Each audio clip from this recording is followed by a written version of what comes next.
Estado y sociedad. En el pensamiento clásico. Los conceptos de sociedad y de Estado, entendidos como recíprocos, complementarios, claramente enfrentados entre sí, caracterizan a esa etapa de la historia social de Occidente que llamamos modernidad. Etapa cuyo momento inicial se sitúa entre los siglos XV y XVI.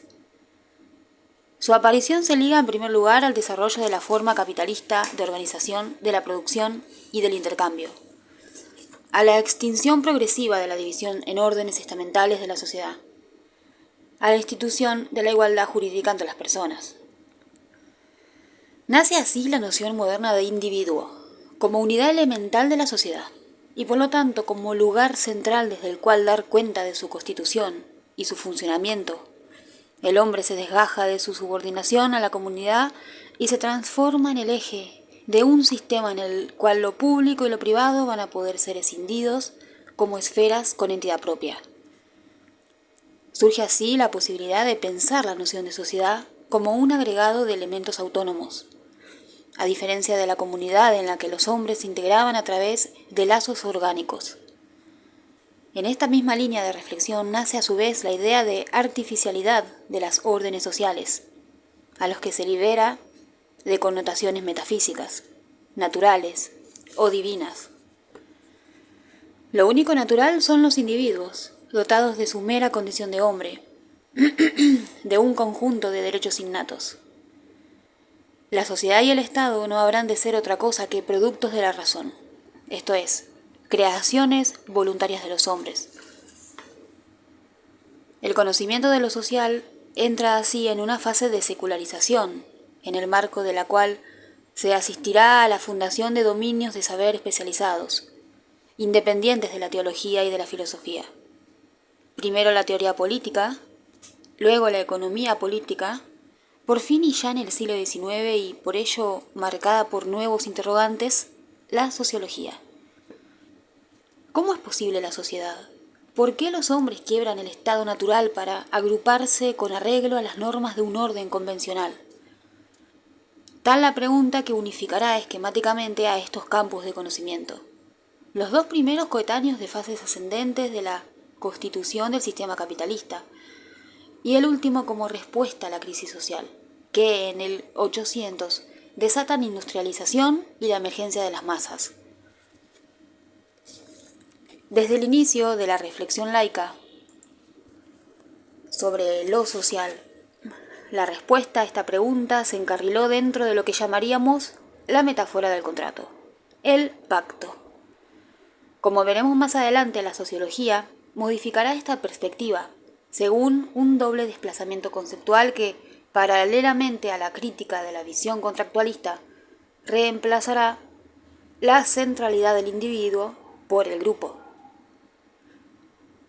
Pero hasta que llegue ese momento, ya entrado el siglo XIX, el pensamiento clásico de Hobbes, Locke, Rousseau y todo el movimiento conocido como la Ilustración girará alrededor de la figura del contrato social, como instancia superadora del estado de naturaleza y como condición de posibilidad para la fundación de la sociedad.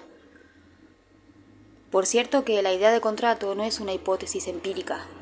No postula necesariamente que en algún momento histórico los hombres hayan llegado a un acuerdo de ese tipo. Lo que plantea es la percepción que podrían tener los hombres acerca de las consecuencias que acarrearía la falta de un consenso básico que resguarde la convivencia. En una primera etapa, los conceptos de sociedad y de Estado no están diferenciados. Ambos son el opuesto al estado de naturaleza.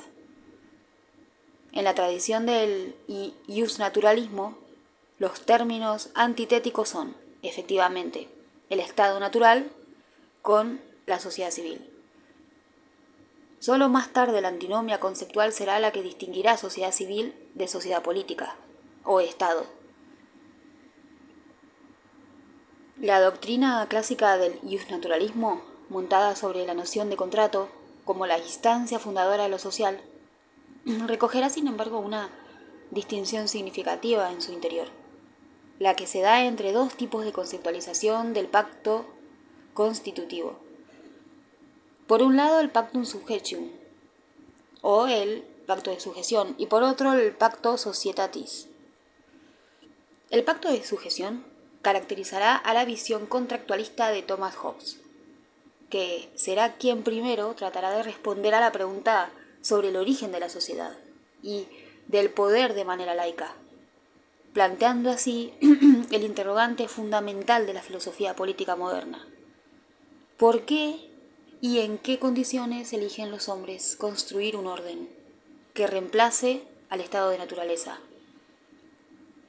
Liberados a sí mismo, dirá Hobbes, los individuos solo aspiran a satisfacer sus impulsos, sus pasiones, sus deseos. El resultado de ello no puede ser otro que una descarnada lucha de todos contra todos. La permanencia en el estado original no tiene otra conclusión que la guerra, el caos, la anarquía, la muerte. Para poder proteger el derecho fundamental, que es el derecho a la vida, los hombres deciden pasar del status naturalis a la sociedad civil, que señalamos equivale en Hobbes a la sociedad política. En la figura del Leviatán, sociedad y Estado coinciden. Este pacto descrito por Hobbes es lo que hemos llamado un pacto de sujeción. Los hombres enajenan su soberanía a un monarca quien, al sacarlos del estado de naturaleza, les restituye el derecho a la vida. Se trata ciertamente de la fundamentación teórica del absolutismo, que Hobbes, en medio de la enorme crisis inglesa del siglo XVII, veía como la única fórmula política para la articulación de un orden, pero ya no desde el punto de vista del tradicional derecho divino, sino en concordancia con la revolución filosófica llevada a cabo por sus contemporáneos Francis Bacon y René Descartes, a partir de un razonamiento naturalista. Pero el contractualismo servirá también para fundar una tradición política muy diferente, la del liberalismo político. La figura de John Locke es ejemplar al respecto. Para Locke, lo mismo que para Hobbes, estado de naturaleza y sociedad civil se oponen. Pero, a diferencia de este, el estado de naturaleza, si bien perfectible, no tiene el carácter apocalíptico que le atribuye Hobbes. El hombre es, para Locke, naturalmente pacífico. La guerra es solo una posibilidad de corrupción del status naturalis, no su expresión necesaria. En todo caso, el contrato que genera la sociedad tiene la función de evitar esa corrupción posible, instaurando formas de regulación de los conflictos. En ese sentido, el Estado no necesita la forma absoluta que le exigía Hobbes. Aquello que busca el contractualismo lockeano es más bien colocar el problema de los límites de la autoridad, del control de los ciudadanos deben ejercer sobre el poder político. De nuevo, aquello que busca el contractualismo lockeano es más bien colocar el problema de los límites de la autoridad, del control que los ciudadanos deben ejercer sobre el poder político. Por eso el pueblo, en su esquema, conserva el derecho de rebelión frente a los gobiernos injustos. El pacto en Locke no es de sujeción, es el pacto societalis, que configura al gobierno como un juez imparcial, en el que los hombres no enajenan su soberanía. Si la imagen del contrato servirá para la argumentación tanto del absolutismo como del liberalismo, también ayudará a construir la tercera gran vertiente del pensamiento político moderno, la democracia, representada líminamente por Jean-Jacques Rousseau. En Rousseau dicha imagen adquirirá otros matices. A diferencia de Hobbes y Locke, no cree en un orden social generado a partir de los intereses de los hombres, considerados como individuos. La noción que Rousseau incorporará es la de comunidad, concebida como voluntad general. A la distinción clásica entre naturaleza y sociedad se añadirá así un tercer espacio conceptual. Primero el estado de naturaleza, luego la sociedad, por fin la comunidad. Como en Hobbes, la sociedad es en Rousseau la negación radical del estado de naturaleza, pero con valoraciones diferentes. Recordemos que para el primero, el estado de naturaleza era el caos y la sociedad la posibilidad de la vida. Para Rousseau, en cambio, la sociedad, al introducir la división del trabajo y la propiedad, abre el reino de la desigualdad, de la envidia y finalmente de la guerra. La guerra, pues, no nace en la sociedad natural, sino en la sociedad civil, en donde la inocencia original del hombre es sustituida por el egoísmo y el cálculo. Pero la solución, para Rousseau, no es el retorno a la pureza casi animal del hombre natural, imposible además de conseguir una vez que éste haya accedido a la sociabilidad. Se trata de encontrar una forma de asociación que haga posible la expresión de la voluntad general, superadora del individualismo egoísta. Uniéndose a los demás, el hombre se hará libre, integrándose directamente con la comunidad como en el estadio primitivo lo estaba con la naturaleza. La comunidad política, así creada, no debía ser absolutista a la manera de Hobbes, pero tampoco representativa en el sentido del liberalismo lockeano. Rousseau es el primer pensador moderno que plantea a la democracia directa como forma de articulación entre sociedad y Estado. Abriendo una tradición que el socialismo recuperará en el siglo XIX y que se desarrollará en los planteos políticos del consejismo de Lenin y Gramsci a principios de este siglo. Este universo ideológico de contractualismo habrá de caracterizar una larga etapa del pensamiento, coincidente con la expresión del orden burgués. La idea de que las sociedades es una creación de hombre se estructurará a partir de un individualismo metodológico que habrá de encontrar en Rousseau a su primer contradictor, con su proposición según la cual el hombre es un producto de la sociedad, idea que preside tanto el contrato social como el discurso sobre la desigualdad.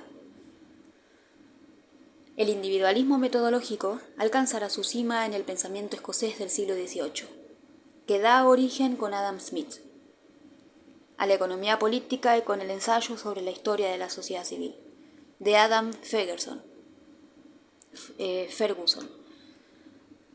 al antecedente es más conspicuo de la disciplina que en el siglo XIX será bautizado con el nombre de sociología. No es de la benevolencia del carnicero o del panadero que esperamos nuestra comida, sino de su preocupación por sus propios intereses. Dice Smith en una frase famosa de La riqueza de las naciones, en la que resume la idea moral, mucho más cercana al utilitarismo que a la doctrina del derecho natural, de que la fuerza motor del progreso es el provecho individual. Vicios privados, virtudes públicas. Emblematizará Mendelssohn en su Fábula de las abejas, libro clásico de esa corriente individualista. Al buscar su propio beneficio, el hombre es conducido por una mano invisible a promover un fin que no entraba en su propósito. Así, con la teorización del mercado, se corona un mundo conceptual que había dado a luz a otras palabras clave, inexistentes hasta entonces o bien redefinidas como individuo, propiedad, contrato, sociedad y Estado, todas ellas núcleos de sentido de la modernidad. Pero en el siglo XIX aparecerán voces discordantes. Una será la de la sociología, otra la del socialismo. Ambas unidas por preguntas comunes, discreparán en las respuestas. Sociología y socialismo serán casi siempre campos de agria disputa. ¿Qué cuestionamiento los unía? En la Europa del 800 se desencadenan dos fenómenos como forma de cataclismo social. Sería difícil subestimar la trascendencia que para la vida de esas colectividades encierra el estallido de la revolución industrial y en el plano político de la revolución democrática. En estos dos niveles el siglo XIX asistirá a la emergencia de las masas, eclosionando en los grandes centros urbanos, como productos de las nuevas relaciones técnicas y económicas de producción y potencialmente como sujetos activos de transformaciones políticas. La sociedad se presenta así como una realidad objetiva, a menudo resistente a la voluntad humana, y no ya como un artificio de la razón. Esto lo advertirá el pensamiento conservador, y será también en el entierro teórico del contractualismo un presupuesto del socialismo. La crisis social y política derivada de la expansión del industrialismo no podrá ser ya tratada con el instrumental teórico generado en el mundo más simple de la primera fase del desarrollo capitalista, que diera lugar a la filosofía política clásica y la economía política liberal. Desde esta visión compartida de la crisis, la sociología y socialismo coinciden en la necesidad de abrir nuevos campos al conocimiento de lo social. Construirán sus divergentes respuestas. Si la primera tratara de reconstruir el problema del orden en una sociedad que ya no es de individuos sino de masas, el segundo colocará el problema del cambio centrado teóricamente en la capacidad explicativa de la moderna lucha de clases.